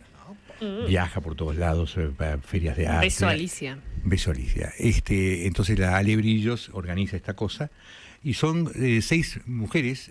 Una de ellas es la propia Iturralde, que armaron una muestra muy linda, muy linda. Va a estar solamente 4 días, así que vayan rápido. Es el día 17, empieza el 16 de octubre, una especie de brunch, y después son 4 días más, en un lugar muy lindo, en la calle Honduras. Ahí está Cintia Carlini, ya estuvieron pasando, perdón.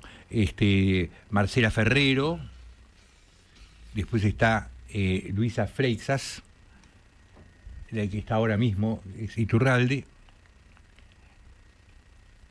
y ahí está.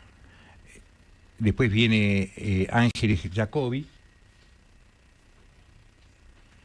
La verdad que son... Vos anda contando, Gaby, mientras algunas imágenes van apareciendo por Bueno, la primera es como 2 personas abajo de un árbol, sobre un plano rosa, muy lindo, y después una especie de cosa nublada, gris alrededor, y un sol atrás de un árbol negro. Una cosa así muy esquemática, pero linda gráficamente. El otro es una cosa más geométrica, muy lindo de color, donde aparecen colores fríos por la derecha y colores cálidos por la izquierda, en rombos, triángulos y demás. La otra es una obra que tiene como si fuese la repetición de algo que yo no alcanzo a ver si es como una especie de bicho o algo así. Abejas. Con las abejitas, ¿no? Sí, es eso. Que es la de Luisa Freixas. La otra es como si fuese un algodón, una tela, unos hilos, ¿no? Una pelusa. Una pelusa grande. Una pelusa. Una gran pelusa, exactamente. Una gran pelusa entreverada con unas lanas. Es como si fuese lana hilada y sin hilar, ¿no? Más o menos. El otro es una pantalla grandota que se ve en medio de una sala que no se alcanza a ver bien qué es. Y después una trama de Carolina Salom que no es argentina, yo creo que es ecuatoriana o algo así, no me acuerdo bien, que es una de las amigas. Algunas viven en París, otras viven acá. Y la muestra va a estar entonces, como dije, 4 días. Después vamos a ir a la muestra de Benjamín Osa, que está, esto es de Sousa. De Sousa era el nuevo local. Antes estaba al lado de Granata, abajo en la calle Arroyo, y ahora se mudó. Creo que sigue teniendo el chiquito, y ahora tiene un local mucho más grande, realmente fantástico. Tiene Villa de la Calle, en Paraguay, de la Nata, sí. Ahí también de Villa de la Calle, esto es en Paraguay 675, en un lugar también que antes era muy de galerías de arte. Ahora menos, pero sin embargo todavía hay. Bueno, esto es una cosa, digamos, es geometría sin geometría, no sé cómo explicarlo. Esto es una... Porque cuando uno habla de arte geométrico piensa en otro tipo de formas, pero esto de alguna manera también tiene que ver con eso, ¿no? Es como si hubiesen dejado el resto, por delante había un trébol o un círculo, la parte de afuera, cuando vos cortás metal, viste, y te queda el recorte del metal por el lado de afuera, esa imagen me da, ¿no? Totalmente, sí. Varias obras de esas de Benjamín Ossa. Después hay una que es muy linda, que está muy espacial, que ahí mezcla la sombra que hace con la obra en sí, sobre una pared enorme. Anillos. Como sí, anillos. Sí, son como anillos y demás. Y esta de acá, que es una pieza que es, digamos, tridimensional, que es como si fuese una cosa recortada, como si fuesen hojas recortadas con agujeros, que en distintos planos van armando una especie de túnel del tiempo adentro, ¿no? ¿Me vas a acordar del túnel del tiempo? ¿Te acordás de la serie del túnel del tiempo? Pero la Sí. máquina del Y ahí tiempo. lo otro es una especie de aumento para que se entienda la forma de hacerlo, ¿no? Es un material que parece ser no sintético, parece ser una especie de piedra o de cosa reconstruida, ¿no? Y si pudiera entrar en ese túnel del tiempo, ¿a qué lugar iría? ¿Yo? Sí. Al Renacimiento, exactamente a la casa de Leonardo da Vinci. Qué buena idea. A tomarme gran plan. un Campari con él. No había Campari, pero lo inventaba. Lo llevaba Qué conmigo. Va con el Campari. Voy con el Campari, me tomo un Campari con él. Sí, sí. Sí, me pongo un corchito porque era medio peligroso el tipo. ¿Por qué? ¿Por qué estábamos tan... Perdón, ¿dijo un corchito encima? Un cortito. Ay, Dios mío. ¿No? Pero yo soy Da Vinci. Salgamos. Cae de vina con un botellón de Campari. Y Es una felicidad. no sé ¿A qué viene este hijo de puta? ¿Qué quiere? ¿Qué No, quiere? pero vos te imaginás si yo le empiezo a... Yo estoy armando un cuento así hace tiempo, que nunca lo termino. ¿Te imaginás donde va un tipo a verlo? La avidez de Leonardo da Vinci, que por un tipo que viene del otro lado del tiempo, de mucho más adelante, de saber cómo era la tecnología, cómo era todo. Imagínate. Dice, Da Vinci no lo ayuda a volver. Claro. Le entorpece el regreso para poder seguir sacando la información. Que quiero saber cómo es. Bueno, vamos ahora a... Igual qué gran pregunta, ¿a dónde irías, no? Del Dale, pasado. Tardé nada en contestarte, ¿no? Lo tiene muy claro él. Yo Sí, no sí. lo tengo claro, la verdad. Bueno, vamos ahora a Cosmocosa, Venía a los 60. donde está la Guerra Fría. primero vamos a Calcaterra. Calcaterra está Oscar Boni, que ya le había hablado de esta muestra, pero realmente la muestra es muy buena. Pues yo a veces hablo de la muestra porque conozco las obras y no la veo la muestra, y después voy. Y cuando después voy, me encuentro con mejor de lo que yo pensaba todavía, como es el caso de Oscar Boni en la Galería Calcaterra. José León Pagano. Boni es un gran fotógrafo, fallecido, que además pintaba unos hilos maravillosos y después ya al final usó la fotografía y la pintura como una sola cosa y hacía fotos donde ponía su propia cara o un tipo escapando, balazos contra... Lo que estamos viendo por YouTube, ¿que son fotos o pinturas? Eso es una foto de él, Es él, ¿no? es el mismo, y lo que vos ves ahí son disparos con una Beretta 9 milímetros que le ponía un vidrio, qué sé yo, y le disparaba contra él mismo, ¿no? Muy bueno. Y eso también. Eso también, ahí está en la espalda, y lo que se ve ahí en la foto es un cuadro verdadero de él, es una foto, esto me hace acordar a Puloil. En Puloil había un tipo con una sartén donde se veía un tipo con una sartén, donde se veía un tipo con una sartén, ¿no? Y ahí se ve una cosa parecida. Bueno, y por último... ¿De qué año es este trabajo? Eso debe ser 90, 2000, hasta el 2000, por ahí murió él. Perfecto. Ya había un señor que los hacía antes, Malory, en París, pero era parecido... Era él escapándose a algún tiroteo, entonces se veía... Y las balas, en vez de estar en el vidrio, estaban en los espejos que contenía el cuadro. Bueno. Pero más o menos del estilo. Por último, Mirillo, que me preguntó acá la amiga, ¿cómo se llama Mirillo? ¿Cómo se llama Mirillo? Yo no me acordaba, Emiliano. Bueno, Mirillo hace esto que ustedes ven ahí, es enorme, es suponete como si fuese 4 de esos paneles. Bueno. La mitad de ese panel, un poco más chico, en algún caso. Es una acuarela. Es un laburazo. Es una acuarela, además.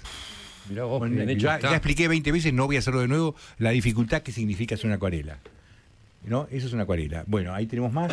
Ahí lo tenés en el ¿cómo se llama? En el espacio, lo ves ahí ves la sala y te das cuenta de la dimensión de este caso. Pero Mirillo además hacía cosas muy interesantes.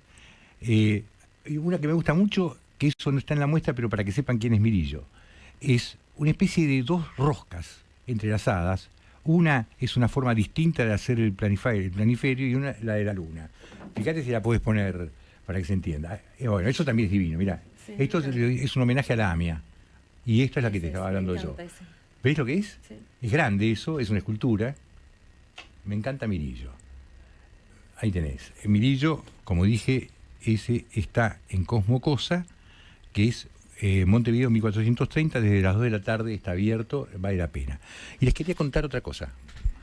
A ver. En homenaje a mi hermano voy a hacer un libro que ya empecé a armar. Muy buena idea. Es un libro exactamente como le hacía él, pero de coleccionistas argentinos. Él lo hizo internacional. Pero, ¿por qué lo cuento? Porque todavía, después de haber sido yo mismo coleccionista, haber convivido con coleccionistas, mi hermano coleccionista, que hizo un libro sobre coleccionistas, todavía no entiendo por qué un tipo es coleccionista. Perdón, mi hermano tampoco entendía, ¿no? Sí. ¿Por qué un tipo es coleccionista? Porque... Y yo me puse a pensar, ¿no? Es decir, cómo yo empecé a coleccionar cuando yo pintaba como pintor, pendejo, y tenía más o menos plata porque mi viejo tenía guita, yo ya compraba cuadros a mis amigos. Y me encantaba convivir con los cuadros de mis amigos más que con los míos propios, ¿no? Hay gente que es al revés, hay gente que solamente no quiere poner cuadros que no son de artistas, ¿no? Pero los buenos artistas son también tipos que les gusta la pintura del otro, ven un buen cuadro y lo quieren tener. Ahora, ¿por qué uno quiere tenerlo? ¿No? ¿Por qué? ¿Dónde sale esa avidez por tener un cuadro? Trato de meterlos a ustedes en la conversación porque no sé, a ver si me ayudan. Porque yo me imagino que uno camina por un lugar repleto de cuadros y dialoga de modo permanente con todo eso que nos rodea. Vos fíjate, no sé ¿para qué? No sé de qué habla. Nuestro jefe, cuando yo lo conocí, el arte le importaba un bledo. Sí. No creo que haya sido yo el que lo haya inducido en eso, no, en serio, no lo creo.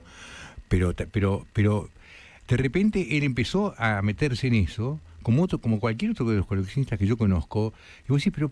No se puede soltar. No se puede soltar, pero además convivir con la obra de arte es una cosa que se parece ser que para mí es lo más importante, porque hay gente que no tiene dinero, y por ahí se compra alguna cosa muy chiquita, muy de vez en cuando, pero al mismo tiempo no deja de ir a ver las muestras y meterse en los museos.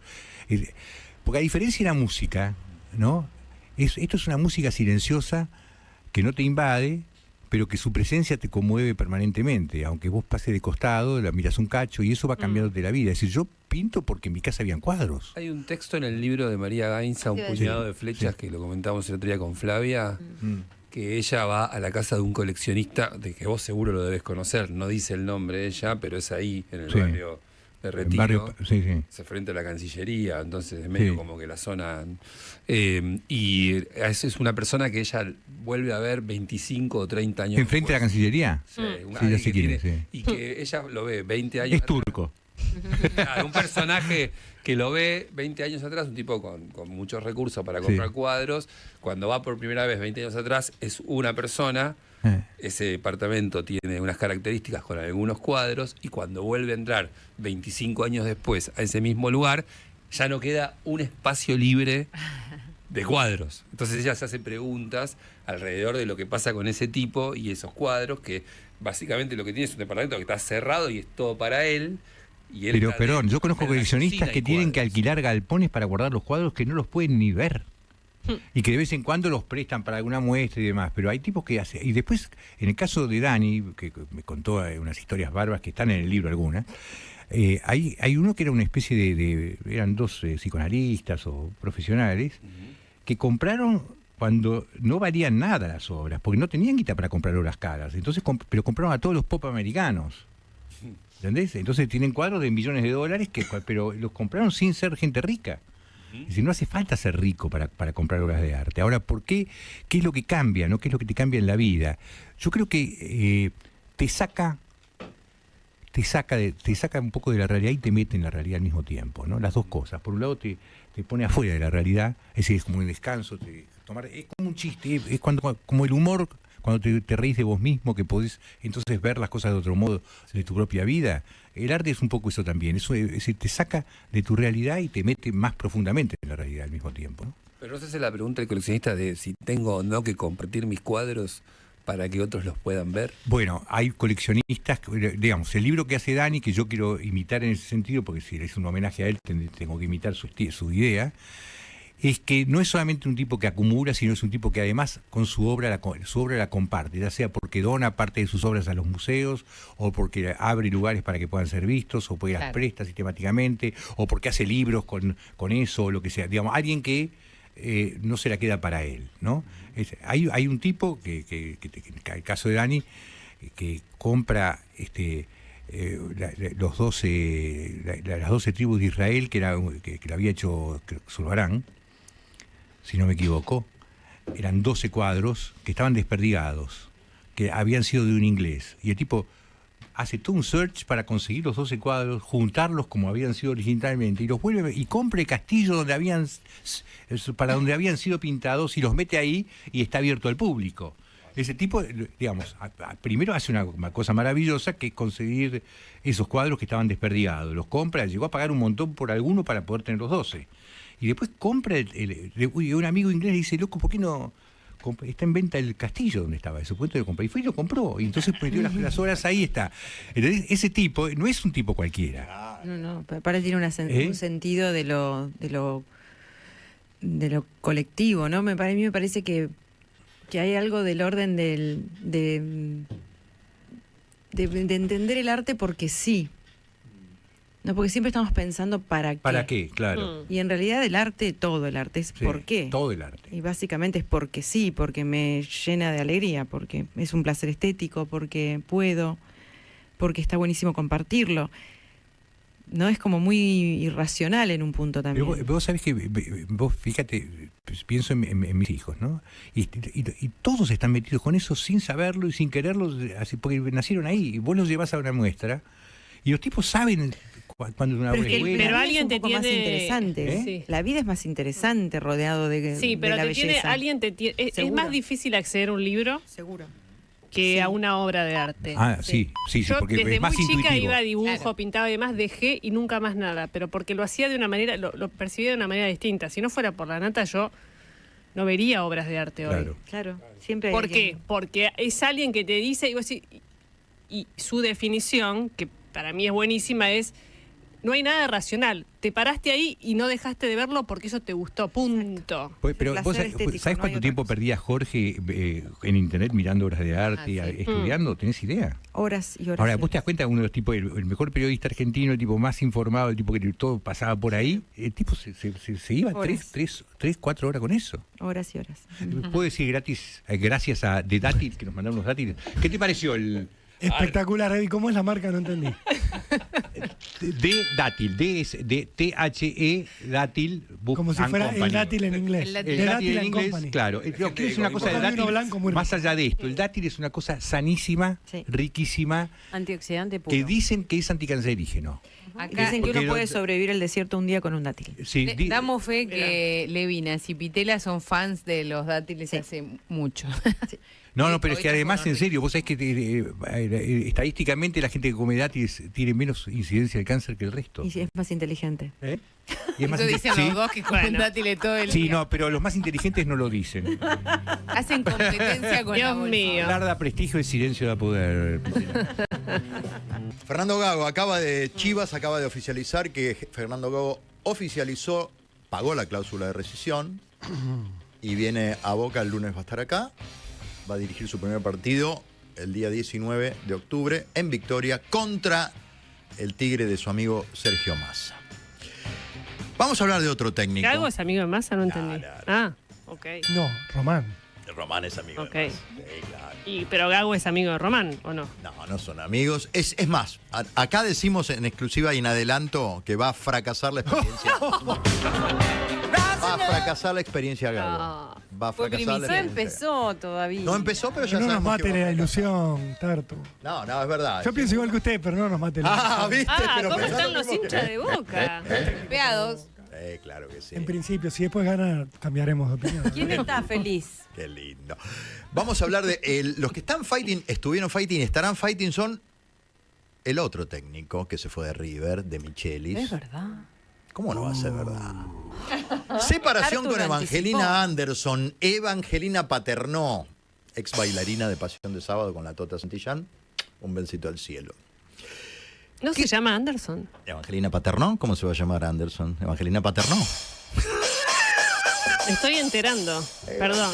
Contar tú te vas a enterar de todos los verdaderos nombres. ¿En serio? Y lógico. Me encanta decirle los verdaderos. Tiene re cara de Anderson. Puede preparar algo. ¿Cómo va a tener cara de Anderson? Chicos, se puso Anderson porque da rubia. Bueno, pero tiene cara de Anderson. ¿Cómo se va a llamar a Ana? Evangelina Paternò. Ahora, a media mañana, ayer en LAM confirmaron la separación, hablaron con gente que estaba muy cercana a la pareja. Esto se viene diciendo desde, creo que inclusive en el Summer Edition que tuvimos acá en el verano comentamos esta separación, porque fue en febrero que estuvieron separados a raíz de una azafata que conoció Martín de Michelis en un vuelo. Y bueno, se entusiasmó Martín de Michelis en un vuelo, después parece que se hizo muy amigo de la azafata.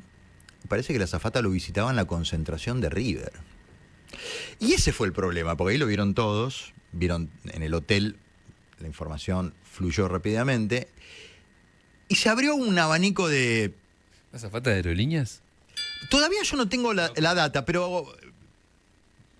Los que paran en ese hotel de Seiza, ¿son de aerolíneas las azafatas? ¿O puede ser una azafata de Delta que pare ahí, ¿entendés? Claro, y duermen ahí en el hotel, ¿viste? El Howard Johnson que estaba... El de Granados. El de Granados, claro. No, el Mangrullo. Exactamente. No, aerolíneas no para en Buenos Aires. Ah, por eso. Claro, aerolíneas no. Ok, entonces debe ser una de vuelo extranjero. Debe ser una... ¿Pero no la conoció en un vuelo? La conoció en un vuelo. Bueno, pero River viaja a todos lados. Ojo que no sea. River viaja a todos lados. El tema es así, en ese momento contamos que estaban separados, ella lo echa de la casa, lo manda a dormir a Puerto Madero, él duerme en Puerto Madero, solito, que esto que lo otro, y ahí empieza el operativo que tradicionalmente hace el Club Atlético River Plate, de acallar todo lo que tenga que ver con River. Entonces, básicamente, no se puede hablar de eso, no se habla, le preguntas, desmienten todo, que esto que el otro, finalmente sí, estaban separados, con el tiempo vuelve a la casa. Las separaciones no toman de un día para el otro. Las separaciones es un duelo que también se va haciendo dentro de la pareja. Y ahora, ayer, la información que surgió es la siguiente. Parece que le llega un mensaje a Evangelina y le dice, che, mirá, acordate que, viste que De Michelis está dirigiendo en el Monterrey, en México. Acordate que él está, con una azafata. Le llega el mensaje a Evangelina. Evangelina, que ya sabía esto y ya lo había perdonado, dijo, ¿qué pasa? ¿Esto nunca se cortó? Entonces va y lo encara con el celular. Y dice, che, ¿qué onda? Y Martín de Michelis, un poco verde en mi aspecto, en lugar de negar todo siempre, como hay que hacer, dice, no, bueno, sí. Ah, sí. Tarjeta roja. Sí. Tarjeta roja. Ahí está, ahí sonó el pito de Beligoy. Pero ella dice que no. Ahí va. Hoy ella sube una foto diciendo, esto no es así, yo tengo un hijo en Argentina. No tiene nada que ver, como diciendo, tengo un potus en casa, qué sé yo. Dijo, tengo un hijo en Argentina. Y sube una foto de ambos brazos abrazados, el brazo de él y el brazo de ella. ¿Qué pasa? Esa foto es vieja. Porque la gente que ya tenemos periodismo ciudadano, que es mala y comenta. La gente es mala y comenta.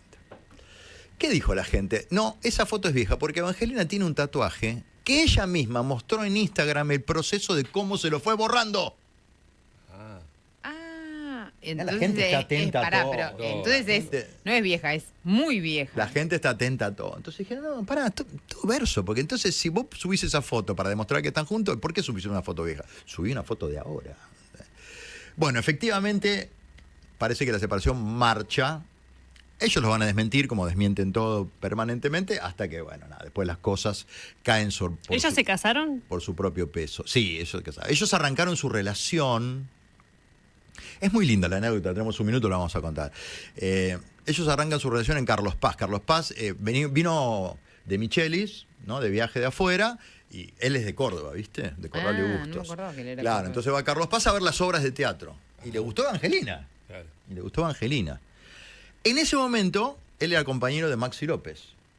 Van los dos a ver la obra de teatro. Sí. A Maxi López también le gustó Evangelina. Bueno, es una bomba. Claro, a Evangelina Paternò es una bomba. Ahora, Evangelina Paternò no le gustó Maxi López. Y Maxi López dijo, a ver, ¿quién quedó ahí en el elenco? Wanda Nara. Así conoció a Wanda Nara, como descarte de Evangelina Paternò. Y de hecho, Evangelina, medio que al principio medio que no tenía onda con De Michelis, le pareció medio barato, que esto que el otro. Bueno, finalmente al año siguiente acepta la propuesta de él, se van a vivir a Europa. Ella padece un poco los primeros años en Europa, donde cuenta que yo era una estrella en Argentina.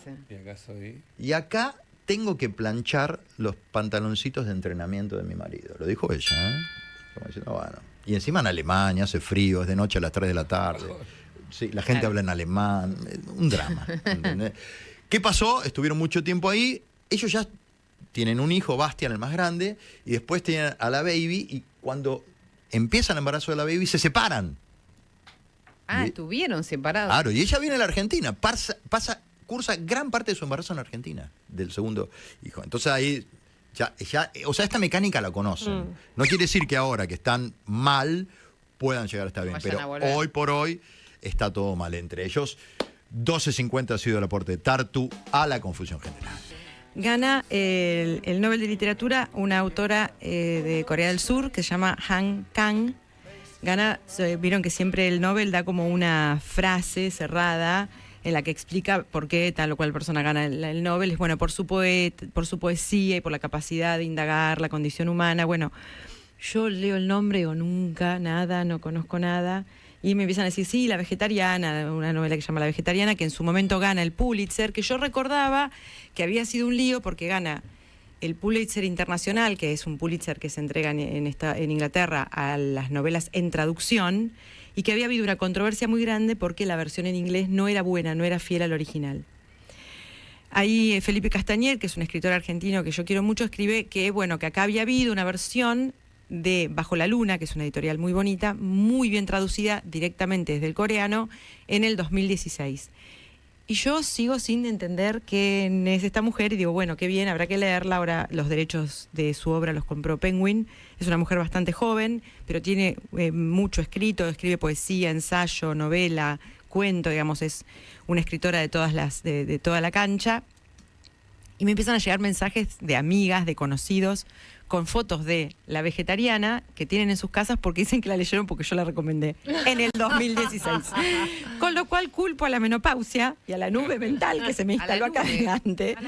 Porque, bueno, empecé como a pensar si la había leído. La verdad es que no voy a mentir, no recuerdo haberla leído, pero se ve que la recomendé mucho porque la cantidad de gente que me escribió con fotos de La Vegetariana en su casa. O sea que fui una adelantada y yo recomendé en el 2016 la novela de literatura. La madre del premio Nobel, Flavia Pitera. No me voy a hacer cargo de eso, la verdad. Bueno, la gente que la leyó la admira mucho. Y ¿qué pasa con los premios? Cuando gana alguien que uno conoce, vos te llenas de alegría. Cuando gana alguien, un escritor que vos conocés, es fantástico.